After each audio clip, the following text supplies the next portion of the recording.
Hey, welcome back to another tutorial. In the previous tutorial, we left off somewhere here. So we managed to fix this little bug that we had in our plugin. We managed to publish the plugin to an actual environment, and we verified that it actually capitalizes, actually uppercases the account name. So that's really nice. But we still don't understand what exactly is going on here and what is this plugin boilerplate. Is it a virus? No, it's not a virus. Let me just show you what it is. So if you go to a plugin boilerplate, you will see that it implements this iPlugin interface. Inside Dynamics, all plugins must implement this iPlugin interface. And this iPlugin interface actually just contains a single method called execute, and this execute receives this iServiceProvider. iServiceProvider is just like a pack of a bunch of objects. This is how we get the context. This service provider has, again, just a single method called getService, and then you need to provide a type of that service. So to get the context, to get the target and all the nice stuff in the context, you just need to call serviceprovider.getService and then pass in the type of this iPlugin execution context. And that's done for the context. Service is another important topic. And we also have this tracing service. And all of this, so we have 1, 2, and 3 ingredients which actually get passed forward to this action here. And if you notice, this plugin boilerplate is actually an abstract class, which means that there are some methods which are not implemented. And there's just one method that's not implemented, and that's our action. This action is an abstract method which contains these 3 ingredients, these 3 parameters. So this execute method, this plugin boilerplate is actually just a shortcut for all of this stuff. You need to do these things every single time in every plugin. So this plugin boilerplate, I've made it just to simplify my plugin making experiences and yours as well, hopefully. The important thing is that you can see now that this execute method from a plugin is implemented and is actually just calling our own action method, which we also used here in our plugin. Make sense? Hopefully it does. So this is just a shortcut to get these 3 important ingredients easily within our plugin. Now, the next thing that I want to discuss is this context. So if I do, let's play around with this context for a bit. So within context, there's a lot of stuff. So you have some metadata like business unit ID. There's this organization ID and organization name. This is an ID and the name of your tenant. Then we also have initiating user ID. So which user is calling this plugin? And if you paid attention in the last tutorial, you might have noticed that while we were registering this step, we kind of just ignored this run in users context.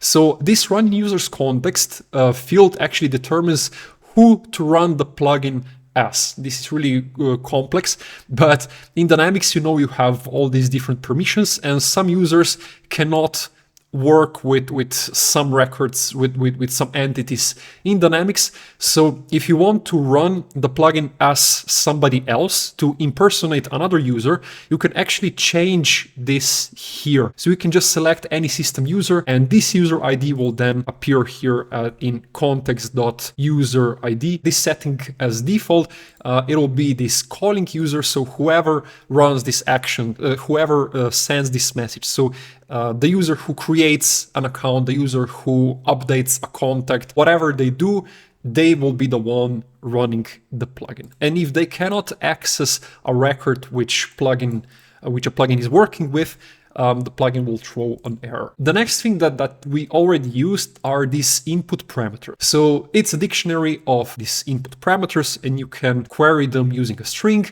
So that's all the input parameters. Then we also have output parameters. Now, output parameters are used with custom messages. These default messages don't really use them.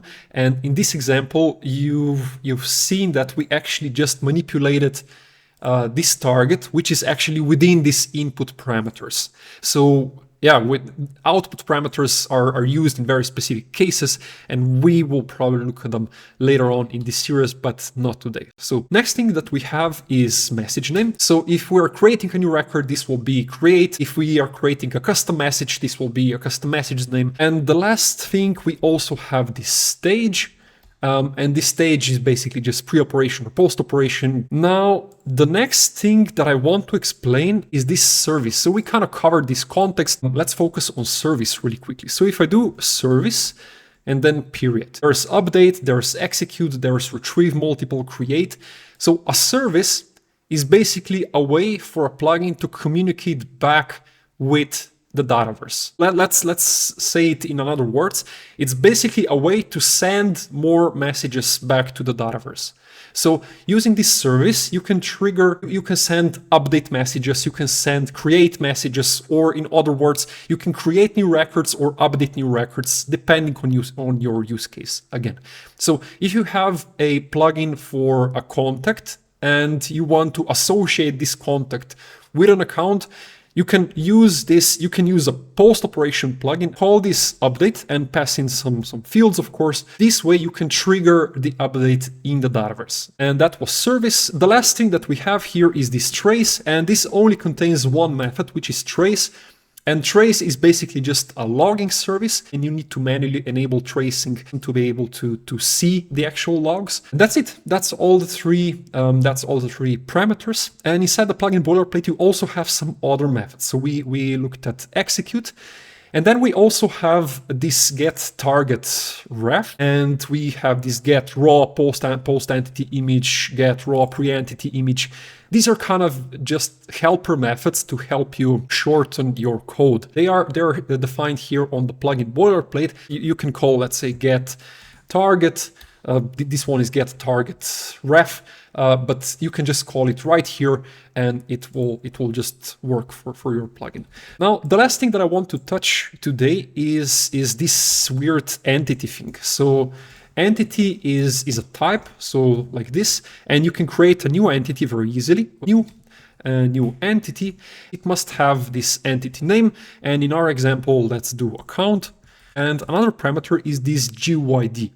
So every entity, every record in Dynamics has this GUID, and if you are on a specific record, you can actually check the ID of this specific record in the URL. So just as with this ETN, you also have this ID, and this is the GUID, this is the ID of this specific entity. So if you want to, let's say, update this specific account, I could just do GUID.parse and just put in a string. And then this would allow me to update this entity. Now what I can do here is I can open up these braces here and do name equals test123. And what I essentially did with this is I assigned an attribute to this entity. And the very last thing that I want to show you today is called an entity reference. Entity reference is just is basically a reference to a record, and it's just a pair of values. It contains the logical name and it contains this GUID. And you can very easily convert between an entity and an entity reference by using this weird name dot to entity reference. And entity reference does not have any attributes. The only thing that it does have is the logical name and the ID. And yeah, that was probably too much explaining for one session. Anyway, in the next tutorial, we'll probably take a look at how to unit test this specific plugin. This is one very important topic, which I really think it's underrated. It helps you very much when you're developing your own plugins. It'll be very useful. It'll be very nice. So make sure to subscribe not to miss it. Have a nice day. I'm Lauro, and see you in the next one. Cheers. Bye.